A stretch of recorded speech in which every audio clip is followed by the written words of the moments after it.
سے کر، حرام سے نہیں۔ شیطان نے فارمولہ باندھا ہوا ہے کہ رسول کا دشمن وہ ہوتا ہے جس کے پیٹ میں حرام ہو، کربلا کا یزیدی وہ ہوتا ہے جس کے پیٹ میں حرام ہو، میدان احد میں شکست اس کو ہوتی ہے کہ جو مال دنیا کے لالچ میں آ جائے۔ اب امام کے لشکر کو تباہ کرنا، ادھر شہزادی امام کے لشکر کو بنا رہی، مال کی محبت نکال کر۔ اور آخری بات جس دن شیطان کو اللہ نے فخرج منہا فإنک رجیم، نکل جائے یہاں سے تو مردود ہے، یہ کہہ کے وہاں سے نکالا تو وہ ایک دھمکی دے کے گیا تھا، دھمکی، تھریٹ، لا اغوینہم اجمعین، آئے خدا تو مجھے یہاں سے نکال رہا ہے، میں تیرے ایک ایک بندے کو گمراہ کروں گا۔ لا اغوینہم، یہ وہی لفظ ہے جو اردو میں کڈنیپنگ کے معنی میں استعمال ہوتا ہے، اغوا۔ اغوا میں نے بہکا دینا، عربی کا اغوا، بہکا دینا، سیدھے راستے سے ہٹا دینا، سب کو بہکاؤں گا۔ الا، اسی دن کہہ رہا، ابھی انسان نہیں پیدا ہوئے، صرف آدم ہے اور حوا، وہ بھی جنت میں ہیں۔ الا، مگر صرف وہ میرے بہکائے ہوئے نہیں آئیں گے، عبادک منہم المخلصین، جو تیرے مخلص بندے ہیں جن کی نیت بالکل خالص، کوئی ریاکاری نہیں ہے، کوئی دنیا پرستی نہیں، صرف خالص نیت۔ پہلے دن سے شیطان یہ کہہ رہا ہے وہ میرے قابو میں نہیں آئیں گے، باقی سب آئیں گے۔ اب امام کو تباہ کرنے کے لیے شیطان کا تیسرا ہتھیار یہ ہے کہ ہماری نیتوں کو خالص نہیں رہنے دیتا۔ اگرچہ اس کے واقعات بھی بڑے اچھے بڑے دلچسپ ہیں۔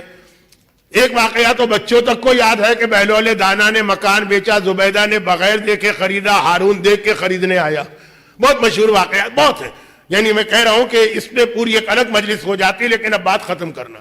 تو کہا کہ اخلاص مانے سنسیئرٹی، اخلاص مانے نیت پاک رہے۔ اخلاص کا مطلب یہ ہے کہ کوئی دنیاوی جذبہ آپ کی نیت میں نہ۔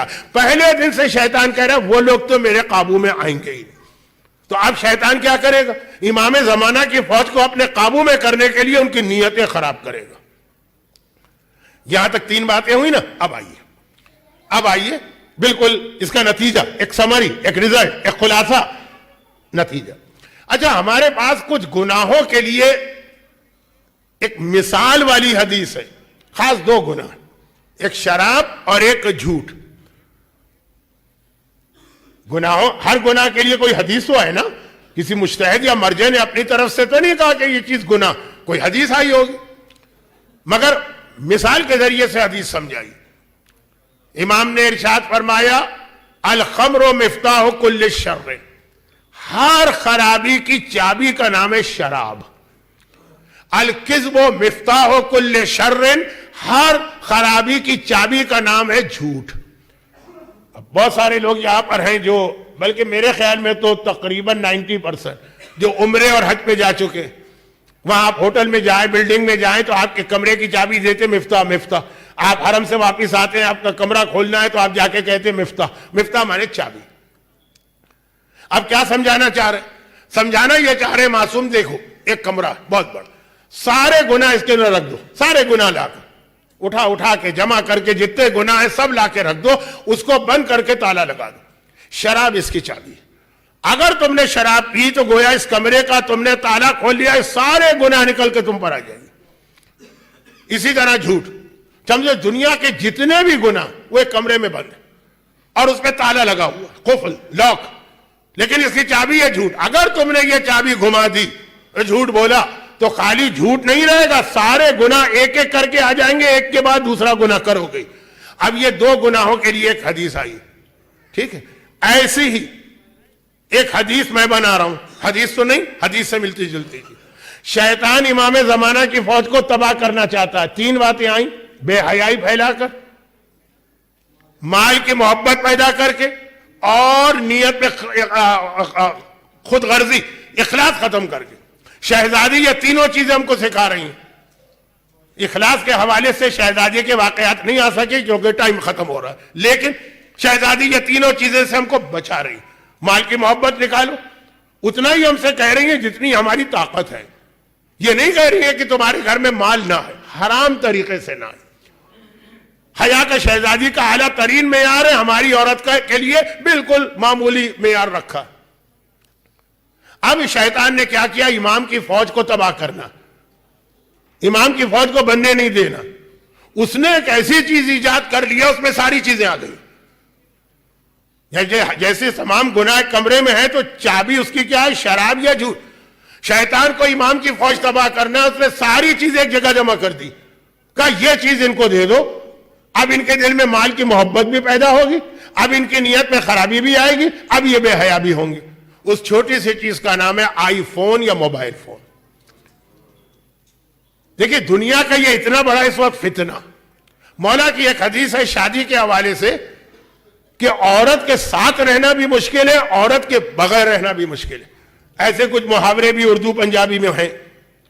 لیکن آج کی دنیا کی ضرورت بھی ہے موبائل, لیکن شیطان نے اس کا فائدہ اٹھایا ہے. اس وقت اب سیاسی اعتبار سے جو موبائل کے نقصانات ہیں وہ اپنی جگہ, دنیا کی بڑی بڑی حکومتیں پریشان ہیں, وہ میرا موضوع نہیں. میرا موضوع ہے امام زمانہ کے سپاہی اور فوج کی تباہی. یہی موبائل ہے جو آج کل سب سے زیادہ بے حیائی پھیلا رہا. میں نے مجلس کے شروع میں کہا تھا نا کہ عورتیں حیا کا موضوع سنیں تو مرد یہ نہ سمجھے کہ اس سے ہمارا کیا تعلق. موبائل میں کتنی گندی فلمیں اور کتنے گندے کلپ دیکھے جا رہے ہیں, کہاں گئی حیا؟ ختم ہو رہی ہے حیا. موبائل کے کیمرے کے سامنے آ کر ایسی ایسی شریف بچیاں, وہ کچھ باتیں تو ممبر پہ کہتے ہوئے بھی شرم آتی, کپڑے تک اتار کے بیٹھ جاتی ہیں, بعد میں پچھتاتی ہیں, وہ الگ چیز ہے. بھئی اس سے بڑی بے حیائی اور کون سی آپ کو معاشرے میں چاہیے؟ یہ موبائل مال دنیا کی محبت, ہر ایک کو یہ فکر ہے سبسکرائبر بڑھے, ویورز بڑھے, فالو کرنے والے بڑھے, زیادہ سے زیادہ لوگ دیکھیں. اس کے لیے جھوٹ بولنا پڑے, اس کے لیے بےہودہ اپنے سین پیش کرنا پڑے, خاص طور پہ جو عورتوں کے ہیں, لیکن مرد بھی کم نہیں. کیوں؟ سنا ہے کہ اس میں ڈالر آتے ہیں. بھئی یہی تو مال دنیا کی محبت ہے جو شیطان پیدا کر رہا.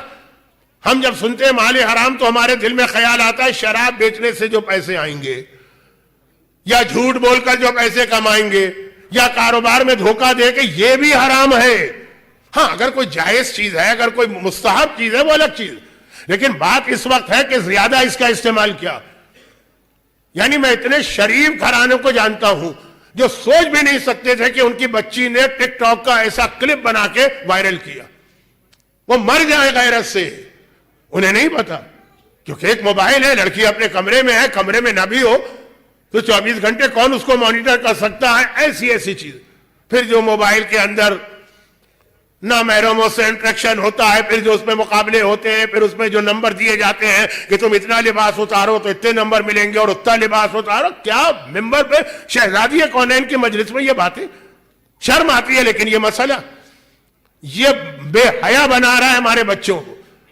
میں تو 8-8 سال کے بچوں کو جانتا ہوں جو ایسی فلمیں دیکھ رہے ہیں جو 40 سال کا مرد بھی دیکھے تو شرم آ جائے. اب کون سی بے حیائی کا انتظار ہے؟ یہ وہ بے حیائی ہے جو اس کے ذریعے, اور صرف پیسہ کمانے کی دھن جن کے اندر, وہ جو اپنے ٹک ٹاک کے اوپر چھوٹے چھوٹے کلپ بنا کے ہماری بچیاں اور بچے, جس میں وہ ہر حد کو کراس کر رہے ہیں. اور پھر کچھ ایسے لوگ ہیں جن کو اتنے پیسے نہیں ملتے, تو پھر تم کیوں لگے ہوئے شہرت. زیادہ سے زیادہ لوگ, یہ اخلاص جو میں نے آخری بات بہت جلدی سمیٹنے کے ٹائم نہیں تھا میرے پاس, نیت کا خلوص ختم کرنا. جہاں پہ پاپولر ہونے کا شوق ہو جائے, زیادہ سے زیادہ ویورز ہو جائیں, زیادہ سے زیادہ سبسکرائبر ہو جائیں, اسی کا نام تو ہے کہ اخلاص ختم ہو جائے. میں آپ کو اب اتنا آج کل جنون ہو گیا ہے لوگوں کو, میں کربلا میں آقا حسین کے حرم میں نماز نہیں پڑھ سکتا ہوں, میں مولا کے روضے کے صحن میں نماز نہیں پڑھ سکتا ہوں.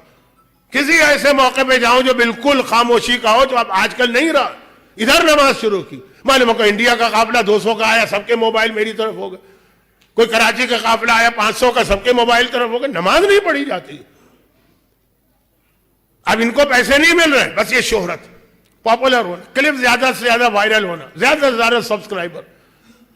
ہو سکتا ہے بزرگ حضرات یہ سمجھ بھی نہ پا رہے ہو, لیکن نوجوانوں کو پتا, امام زمانہ کی فوج کو تباہ کرنے کا اس وقت سب سے بہترین جو ہتھیار شیطان نے بنایا, وہ نہ کوئی میزائل ہے, نہ کوئی ڈرون ہے, نہ کوئی کلاشنکوف ہے, نہ کوئی اور ہتھیار ہے, وہ ہے موبائل.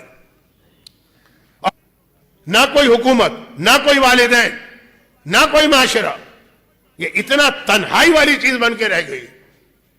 اس کو صرف ہو سکتا ہے اگر دلوں میں خوف خدا ہو. صرف خوف خدا ہو کہ ہمیں قیامت کے دن اپنے ایک ایک عمل کا جواب دینا ہے. اور شہزادی کائنات کی زندگی کا اہم ترین پیغام یہ ہے کہ شہزادی ساری کائنات کی شفاعت کرنے والی ہے لیکن خوف خدا سے اتنا روتی ہیں. گفتگو کا خلاصہ کہ یہ اس وقت جو باقی گناہوں سے آپ روک سکتے ہیں اپنے بچوں کو. شراب پی رہا آپ روک سکتے ہیں, نعوذ باللہ. نماز قضا کر رہا آپ نماز پڑھوا سکتے ہیں. آپ کی بچی حجاب نہیں کرتی آپ کروا سکتے ہیں. لیکن یہ موبائل کی خرابی ہے, پتہ ہی نہیں چلتا آپ وہ ہو کیا رہا کر کے. اور ود ڈیو ریسپیکٹ کہ آپ تو کیا روکیں گے, خدا بھی وہی حرکتیں کر رہے ہیں سامنے بیٹھ کے. یعنی میں تو پریشان ہوتا ہوں کہ کون سا اسلامی معاشرہ. ایک دن حساب دینا ہے اپنے ہر کلپ کا, اپنے ہر جملے. اور اسی کے اندر موبائل نے ہمارے بچوں کو بدتمیز بنا دیا, گالی کا عادی بنا دیا. بڑے بڑے مراجع کے میں دیکھتا ہوں کلپ, اس کے نیچے جو ان کو ماں بہن کی گالیاں دی جاتی ہیں. اچھا مجھے یہ بھی معلوم ہے, ایسا میں نادان و ناسمجھ نہیں, کہ ہمارے دشمن, شیعت کے دشمن, باقاعدہ ان کے کچھ گروپ بھی ہیں جو بظاہر مومن بن کے یہ حرکتیں کرتے ہیں. تو اس لیے میں نے اس پہ زیادہ زور نہیں دیا, میں نے زور ان چیزوں پہ دیا جو ہو رہا. خوف خدا. مگر خوف خدا کا یہ مطلب نہیں کہ آدمی دنیا والوں کا حق چھوڑ دے. دونوں کے درمیان بیلنس.